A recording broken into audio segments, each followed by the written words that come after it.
Why do we have sex-segregated locker rooms? Okay. Will I be able to get, I know you can't answer now, but is that something that an answer will be forthcoming from you guys on why we have them?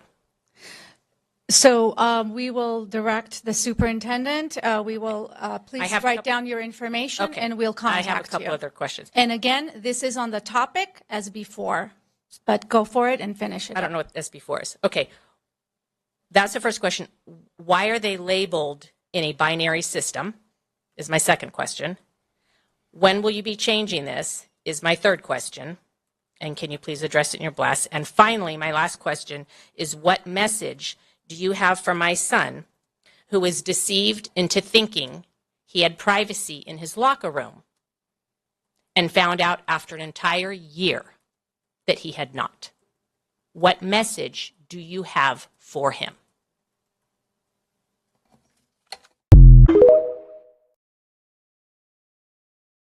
As a gender nonconforming girl, you call a tomboy. I was lucky I grew up in the 70s when there was no gender identity to confuse me. I hope children are listening and watching a mom who is here because she loves her daughter and wants to safeguard children. It's not hateful to want to protect children, to talk about the real facts and the real reality of schools grooming our kids to believe that they can opt out of their sex. Students' true selves are not made authentic by social secret transition behind parents' backs. We lack the understanding in this community among the leaders and the adults that support a gender-affirming model only. I am being kind by telling the truth. Children are listening, and I want them to know that they've been lied to. There's no such thing as a trans child. You're beautiful just the way you are. You were born in the right body, and it's okay to be gay.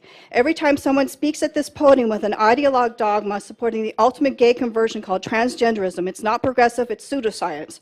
My lesbian and gay bisexual friends do not fight for an ideology. Trans is not the new gay. Identity and sexual orientation are not the same. I want our community to think about the consequences of irreversible damage a path of social transition leads to. Lydia. The sterilization of generation of children is not kind. Our Lydia. sex bodies are real whether you like it or not. Words hurt, but Quiet. no one is born in the wrong body. Lydia, your time's up. Thank you. Please, ladies and gentlemen, I don't need shouting. I'm in charge of the meeting, okay? I'm monitoring the time. Again, I'm close to terminating public comments. Please don't push it any further.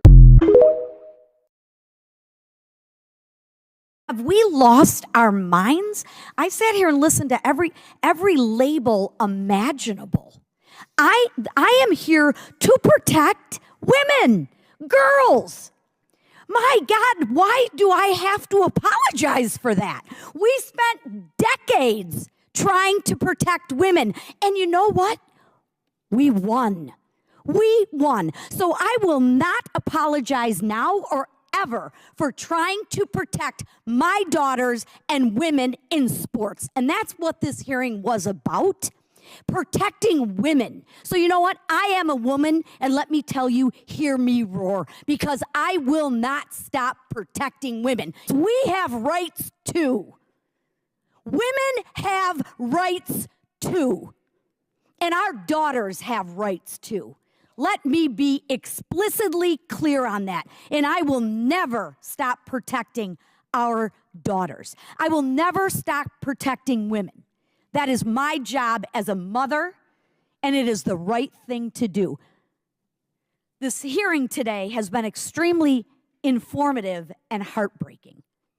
Frankly, I am mystified by the Biden administration's shameless failures to protect women's rights. We talk about protecting women's rights like that's such a bad thing, that's so evil to protect women's rights. Have we lost our mind? The administration's proposed Title IX rule will rewind decades of progress in women's rights. The Biden administration is weakening Title IX by allowing all males who identify as women to participate in women's sports. Okay, identify as women. How about just be a woman? Why can't I protect my women? Why can't I protect my daughters? Title IX was implemented by Congress to give women equal educational opportunities, including within federally funded school athletic programs. No, we're not there. Do we have a lot of work to do? You're doggone right we do. But if this language gets in by the Biden administration, it will definitely not help women, I can assure you that. It will not help us on the progress route. The Biden administration's rule would eliminate women's sports as we know it. That's a fact. And you know how it starts? It starts little by little by little by little. All you got to do is look at it. It's called the salami mentality. Little by little by little. It starts by just a little, and then before you know it, look at our tax system, right? As we have discussed today, the Biden administration has no legal grounds to support this rule. Congress is the nation's lawmaking body, not unelected bureaucrats in the Biden administration. In a world where biological males compete in women's sports, women lose access to roster spots. It's true. It's not about your feelings. It is the fact. Women lose championships, records, and scholarships. That's just a fact. I'm sorry if it doesn't fit your narrative, but it's the fact. Women face serious injuries from contact sports with physically biological or larger biological males. Again, don't let the facts get in the way of a good story. Women face emotional trauma of exposure to biological males in spaces that should be safe and private for women, like the locker room. And why should women have to change all the time? Would have been nice if we got a little heads up, Riley, about, hey, we got a biological male competing. Would have been nice to have a heads up. Then maybe we could have put the curtain up. But we don't even bother to tell anybody. What about defending our women? What about defending my daughters? Don't I have a right? You know what? I say yes, I do. The proposed Department of Education rules will do nothing to preserve the safety or fairness of women's sports. This is about protecting girls and women. This is about protecting our daughters, our sisters, our nieces, and our granddaughters. And you know what? Lisa McClain is here to fight for them. That's why I've drafted a bill, Save Women's Sports Act, to protect sports and fair competition across the nation. Remember Title IX that we fought so hard for?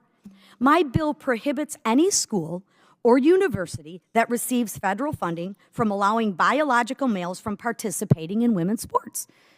So you can do it. We're just not funding it. If schools violate the provision of this bill, they lose access to all federal funding. You can be who you want to be, but the American people don't have to fund it, especially since about 70% of them actually agree with me. Simply put, this bill will stop the pattern of unremarkable male athletes that switch to women's sports and suddenly come in first place. Men like those we have heard stories about, men like the ones we've heard stories about today. I ask my colleagues to join me in protecting women's sports by signing this bill. In closing, again, I want to thank our panelists once again for your brave and important testimony today. I'm sure you're going to get canceled. I'm sure I'm going to get canceled. But you know what that tells me? My ladder's on the right wall and I'm doing the right thing. It is confusing that I have to stand up at this podium and beg for pornographic material to be removed from our libraries. It is even worse to have to worry about a young woman's right to use her own bathroom at school because you allow a biological male who identifies as a female to enter their safe space. You as a whole are supposed to vote with the majority and make accommodations for the minority. Instead, a young woman was told she can use the nurse's bathroom if she felt uncomfortable. Why is this? May I remind you, the school board was intended to facilitate local governance, maximize parental involvement, and create proper accountability for voters and parents. However, in the recent years, these hallmarks have been lost due to increasingly nationalized woke agenda. The school board and its superintendent have become an ideologically driven command center, shaping curriculum and pushing their radical agendas. You have successfully created a top-down super woke structure that is overriding the parents' involvement in the children's right to learn. The school board has become explicitly political with exclusively political objectives.